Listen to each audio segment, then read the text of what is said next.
இன்னைக்கு டேஸ்டியான ஒரு ஸ்நாக் ரெசிபி பண்ண போகிறேன். இது வெஜ் ஸ்டார்டராக கூட சாப்பிடலாம். ரொம்பவே டேஸ்டியாக இருக்கும். இந்த சுவையான வாழைப்பூ நெத்திலி ஃப்ரை எப்படி செய்கிறதுன்னு இந்த வீடியோவில் பார்க்கலாம். ஃபர்ஸ்ட் வாழைப்பூ க்ளீன் பண்ணி எடுக்கலாம்.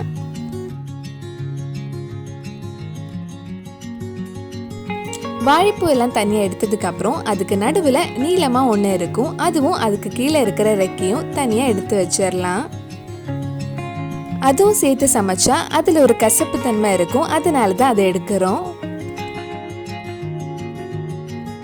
இப்போ ஒரு பவுலில் 1/4 டீஸ்பூன் கடலை மாவு, 1 டேபிள் ஸ்பூன் அரிசி மாவு, தேவையான அளவு உப்பு, 1/4 டீஸ்பூன் மஞ்சள் பொடி, 1 டீஸ்பூன் மிளகாய் பொடி, 1/2 டீஸ்பூன் நல்ல மிளகு பொடி, 1/4 டீஸ்பூன் இஞ்சி பூண்டு பேஸ்ட் எடுத்திருக்கேன். இதெல்லாம் சேர்த்து ஒரு வாட்டி மிக்ஸ் பண்ணதுக்கு அப்புறம் கொஞ்சமா தண்ணி ஊற்றி பேஸ்ட் மாதிரி ரெடி பண்ணலாம். இதுக்கு முன்னாடி நம்ம சேனல்ல பண்ண snack recipe cook with Comali recipes உங்களுக்கு பார்க்கணும்னா அதோட லிங்க் கீழே டிஸ்கிரிப்ஷன்ல இருக்கு. அந்த ரெசிபிஸும் போய் பாருங்க.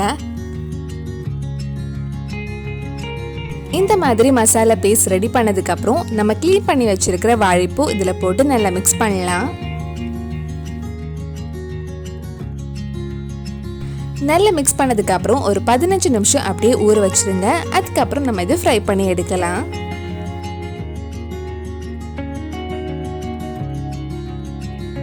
ஃப்ரை பண்ணுறதுக்காக ஒரு கடாயில் கொஞ்சம் எண்ணெய் சூடு பண்ண வச்சுருக்கேன். எண்ணெய் சூடானதும் கொஞ்சம் கொஞ்சமாக ஃப்ரை பண்ணி எடுக்கலாம்.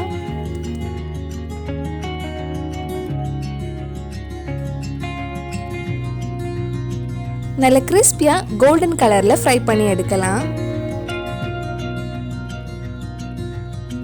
இந்த மாதிரி நல்ல முறுமுறுன்னு ஃப்ரை பண்ணி எடுத்துக்கோங்க. இதே மாதிரி மிச்சம் இருக்கிற வாழைப்பூவும் ஃப்ரை பண்ணி எடுக்க போறேன்.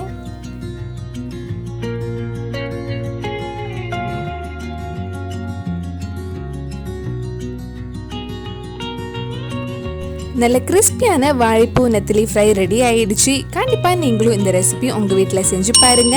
பிடிச்சிருந்தா இந்த வீடியோவை லைக் பண்ணுங்க, உங்க ஃப்ரெண்ட்ஸ் அண்ட் ஃபேமிலிக்கு ஷேர் பண்ணுங்க.